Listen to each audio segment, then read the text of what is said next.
Hey guys, sorry about the interruption. I am back. So let's do a little review real quick. Number 1 was curiosity boxes. Number 2 was bingo games. Number 3 was charades. Number 4 was discovery walks. Number 5 was chores or imaginative play and strenuous work. Number 6 was obstacle courses. Number 7 was meal prep, and we got interrupted at number 8, which is chore step charts. So as I was saying, you can use chore step chart. Ooh, that's a little hard to say. Chore process step charts for things like getting dressed to go outside and play in the snow.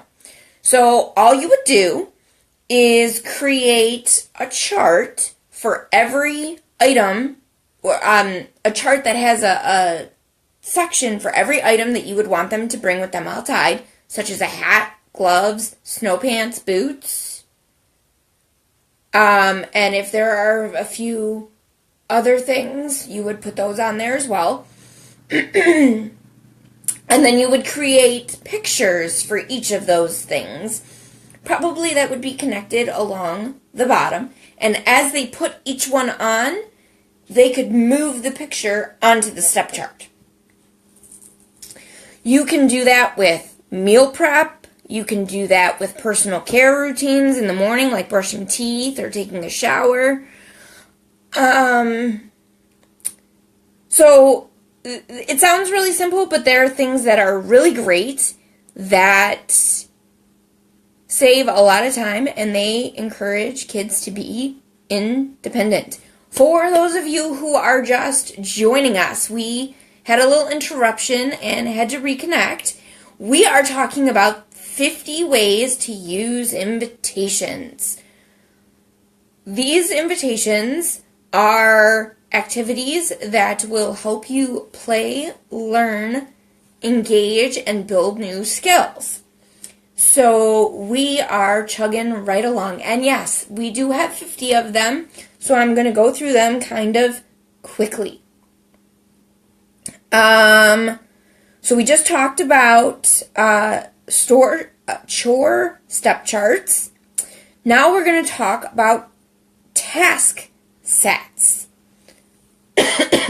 So these are little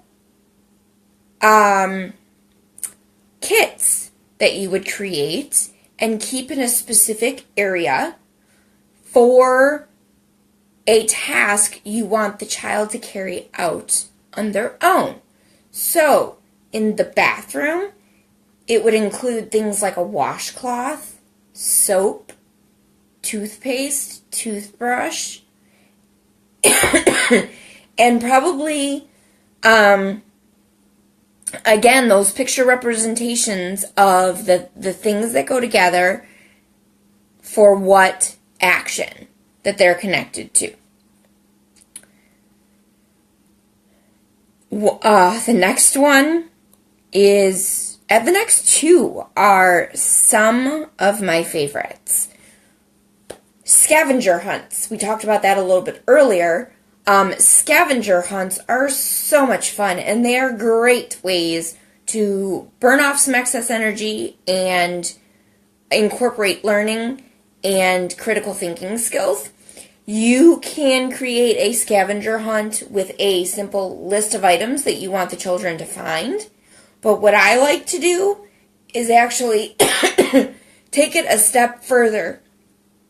And with each item that they're looking to find, I provide a set of clues to where they might find this item.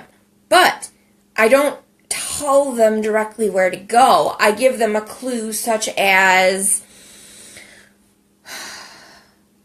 I am someone who falls from the sky and takes many forms. So that could be a pile of snow, parts of a snowman or an actual snowman. So depending on where you are doing your scavenger hunt or the time of the year, I mean, obviously you would, curtail the clues to something that you're looking for. You could also do it for, I am something that you will find in the sand, and animals live inside of me. What am I? I am a seashell. So you can use a scavenger hunt that way as well. So the next one, number 12, we're moving right along, is one of my favorite gross motor games, I think, of all time, which, again, is something that you can customize for the age of the child that you are catering to, and that is move like a fill-in-the-blank. I used to like to do this one with animals. You can do this one with transportation. You can do it with all sorts of fun stuff. You can create, you could use your own music even and call out the object that you want them to move like, or, which could be a person, move like an astronaut, move like a swimmer, move like things like that. This is a really great way to, in a very small space, burn off some excess energy, but it causes the children to slow down a little bit, listen to the instruction, think about the action they need to take, and then actually carry out that action.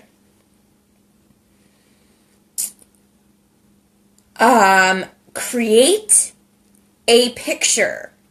This is one of a really great eye-hand coordination activity, where I have done it many different ways. You can, again, depending on the age of the child, get little shape blocks and give commands such as use 2 squares, a triangle, and a rectangle to create an object. I was going to get specific and say create a house, but you could allow the children to be creative with it themselves. You could, which it forces them to use their math skills to identify those shapes and make sure that they have enough of the shapes. And then it ties in their creativity where they then have to think, what can I use these specific shapes to create? You could create flowers, you could create a house, you could create a robot, all kinds of fun stuff. There is another version of this that I have done where I've worked with older children, probably 8, 9, 10 years old, and you give them a drawing prompt. And they have to, this is challenging for the adult and for the child. They have to connect, you give them an instruction, and they have to put the items that you tell them to draw together to create something. So, for instance, we'll use a house. You would tell them, draw 1 2-inch line on an angle. Step 2, draw another 2-inch line on an opposite angle. And then step 3, draw a 2-inch line connecting at the bottom those first 2 lines. There's your roof. So it's a fun way to let kids be creative. to burn off some steam, because you burn energy to listen to the instructions and then go ahead and do them. Let's see, what number are we on? So, another one is another version of a bingo game that is called What Am I Bingo? So, what you do is, this one takes a little bit of prep, it's a reveal game. There was a board game like that. I can't remember what it's called.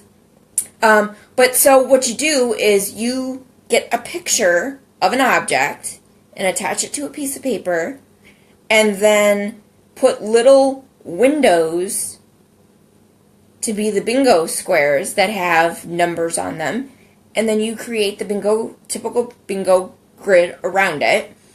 And as you play the bingo game, they have to tear off the numbers instead of putting them on. And then the first person to figure out what the picture is of wins the game. It's kind of a fun twist. Step, process, picture puzzles. These are fun. I had a game in one of my classrooms many years ago that did this. And the stories were anywhere from, I want to say it was 3 to 8 pictures. And you had to look at the visual pictures and figure out what step came first, what step came second, what step came third, and put the pictures in order. And the fun step was, I let the kids create their own version of what was being done in the pictures. A really fun activity. Let's see.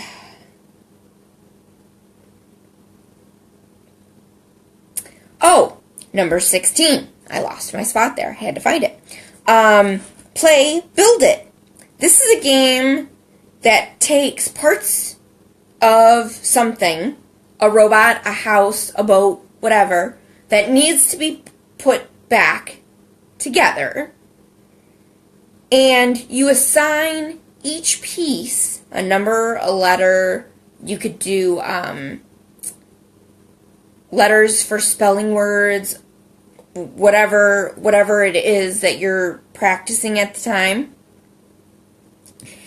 And you create questions that refer to the individual parts of the larger object. And they have to figure out which one of the labeled parts is the answer to the question. So, this one works really well for math.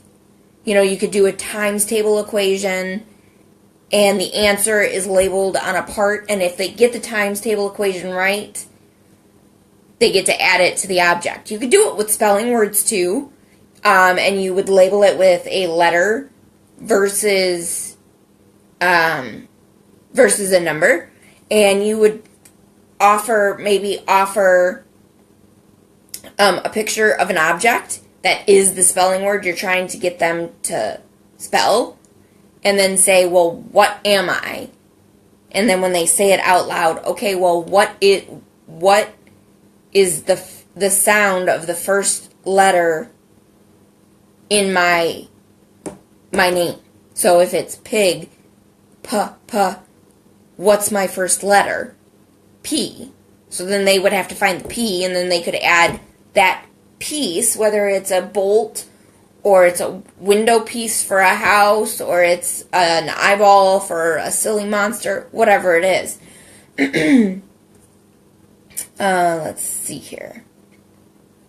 Oh, this is a fun science game. This could be a long-term project that I call Where Do I Live Science Game. So you could do this with providing an actual representation of, say, a hermit crab. I don't know why that popped into my head, but it did. And you could ask the question, where do I live? And if they don't know, or they don't know what the animal is, you could ask them questions that would lead them to the answer. But in the process, they're learning other facts about the animal or the habitat that they're researching.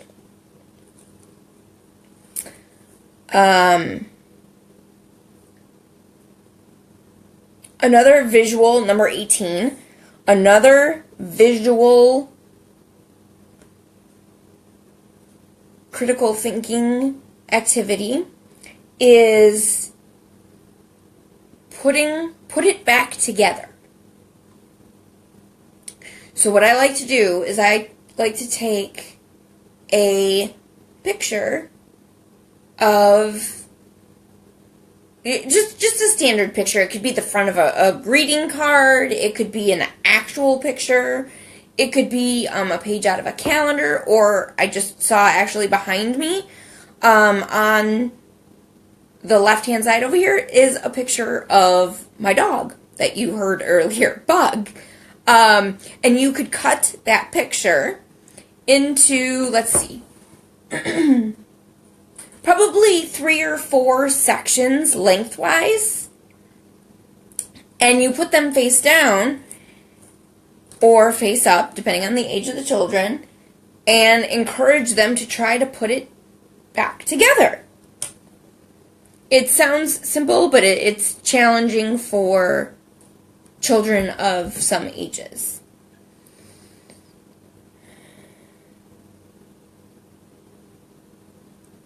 Number 19.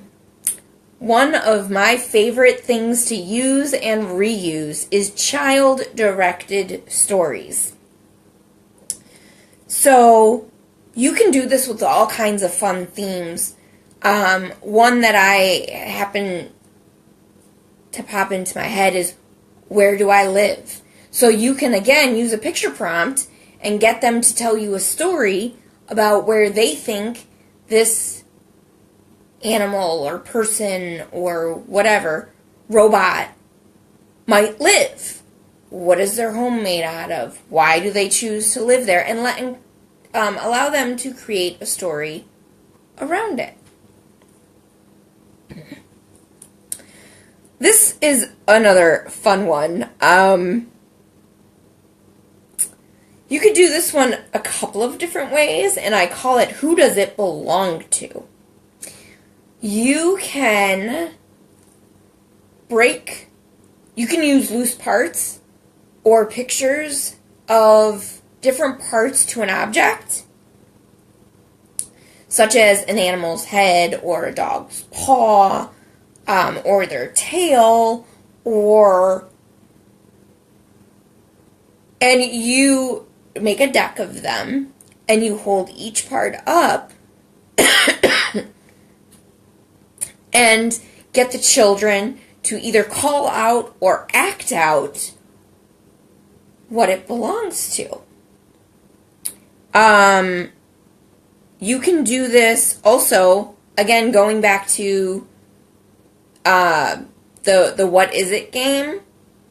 You can give them clues, put the part in a container, let them feel it, and then after they each get a turn to guess, pull it out and reveal it, and see who was right as to what it was, and then ask the question, what might this belong to, or who might this belong to?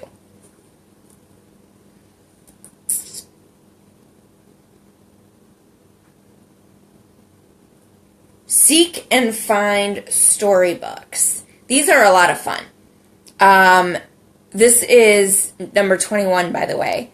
I'm going to go down a few more, and then I'm going to take a break, and I will come back later and do the other half.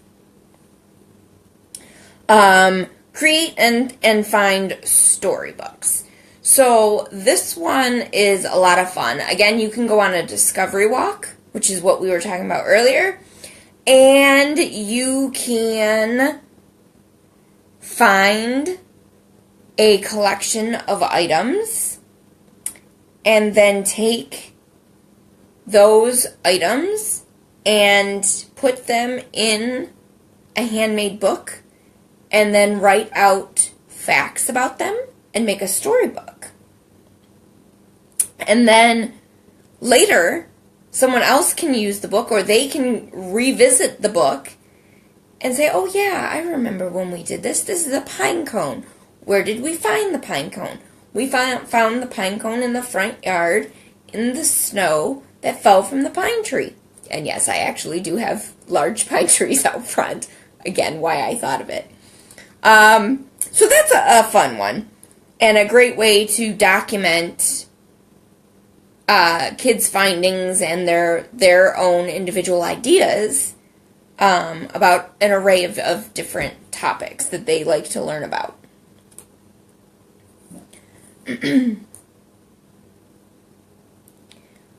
Make-believe play prop boxes. This is a great organizing tool. So if a messy playroom drives you, or a messy classroom drives you bonkers, this is a massively helpful tool. I just use either clear plastic containers or recyclable boxes, cardboard boxes, and at this time of the year, with endless gift giving, cardboard boxes are not in short supply. Just ask people that you know. I'm sure you can collect a bunch of them. And you can either decorate the outside of them and then put all the props needed for that theme play inside and then store it on a shelf or in a closet in the playroom or in a designated area stacked up maybe. I did this many years ago, and I did a restaurant one. And I went to a local fast food restaurant, and I asked them, I think they thought I was a little weird, but that's okay, because it was fun.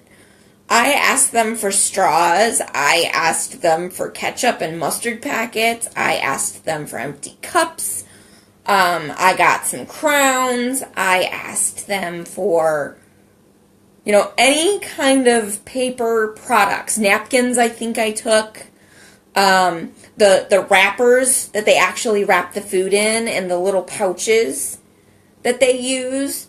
And I put these things all in a bucket, or in a box. And I happened to have an apron from that particular restaurant because I knew someone who used to work there. And I stuck it in there.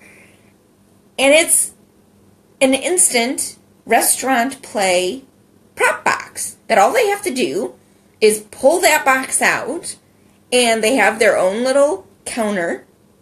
They can add their own register. You can add another box for the grill or the stove or whatever. You can do this with a beauty shop. You can do this with a workbench, or a workshop for boys and girls. You can, I think I did another one. I did a veterinary one, where I took a bunch of little stuffed cats and dogs that I had, stuffed animals, and some old leashes and collars and brushes and things like that. And I think I actually went to my vet, if I remember correctly. And I got little syringes and tongue depressors and all kinds of fun stuff for the kids to actually do little examinations on the animals. I did, because now that I'm thinking about it, I even got little prescription bottles that had no label on the outside, but the kids didn't care. And stuck those in there too, and they made their own little medicine concoctions with leaves and dirt and all kinds of stuff. Another great invitation, by the way. Making your own concoctions, which is great for Halloween time or just outside play, mixing things like snow and dirt and sand and leaves and all kinds of fun stuff together. But we'll talk about that another time. Number 23. I'm going to do a few more, and then I will end this video, and then I will do the rest of them in part 2 to give you guys a little break. 23, I'm sorry.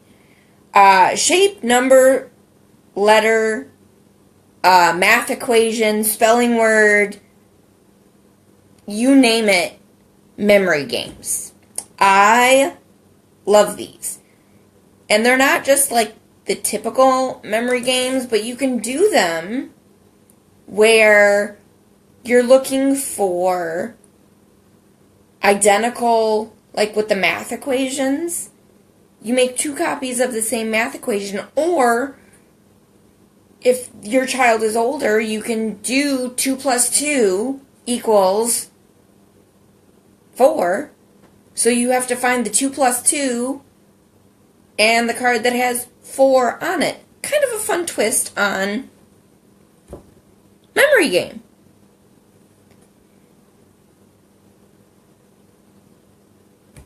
I love this one. Over the years, the topics that became my favorite to teach are a little surprising to me, and bugs was one of them. I love to offer the theme of bugs to kids of all ages because they just love it. And a great activity for science is bug sorting. You can sort bugs by the kind, the bugs that crawl, bugs that wiggle, bugs that fly, bugs that sting, bugs that don't, bugs that have many, many legs, bugs that have 2 legs. You could go on and on and on. And this is a great long-term project because you can extend this into studying life cycles of bugs. You can leave these bugs out in petri dishes and encourage bug study. Studying the different parts of the bugs. Are they all the same? Are they different? How are they different? So that's a really fun science experiment that I'm sure parents will love to find in kids' pockets and things like that. But shh, we won't tell the kids that. Number 25. And I'm going to stop here at 25. So we're going to talk about this last one. And I'm going to do 26 through 50 in a part 2 video. So, 25 is Simon Says. I love this game.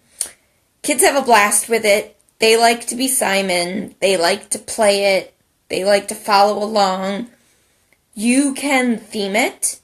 You can do a chef, Simon Says. Simon Says, stir your bowl. Simon Says, chop your vegetables.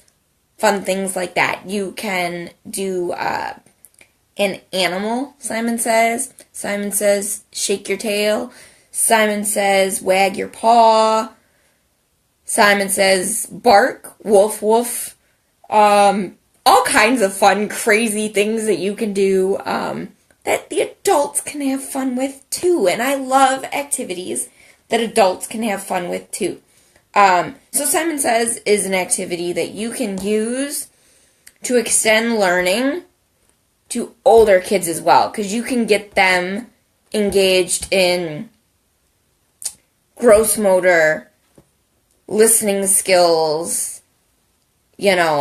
critical, again, using that thinking of, oh, okay, I was just given an instruction. What does that mean I have to do?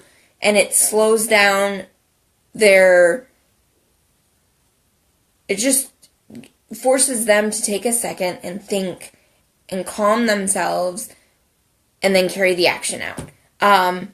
I don't know what it is about Simon Says, but I love it. I think it's a fun game, and I've used it many, many times with many, many ages over the years. So that is 1 through 25. I hope you guys have enjoyed these. If you have any questions, leave them in the comments for me, and I will answer your questions. And if you enjoy these invitations and you would like actual activities that you can use these types of invitations in partnership with to actually build learning and build skills, head on over to my website, thecreativecampusonline.com, click on Invitations to Play, and you can download a number of different themes that give you 30 days of invitations. Invitations that cover math, language, science, motor skills, and a wide range of skills and learning. So they all have a theme topic, but they focus on learning areas and skills. So, thecreativecampusonline.com, click on Invitations to Play, and you can download those different themes. There is one for every month of the year, and I think I actually have links to a few extras because I had so much fun creating this program that I did a few extra and didn't even realize it. So you get a few extra themes to double throughout the year. So I will see you in the part 2, either coming up right after this one or later in the week. You gotta keep your eyes out for it, guys. Enjoy. I hope to hear your comments and your questions, and enjoy the rest of your afternoon.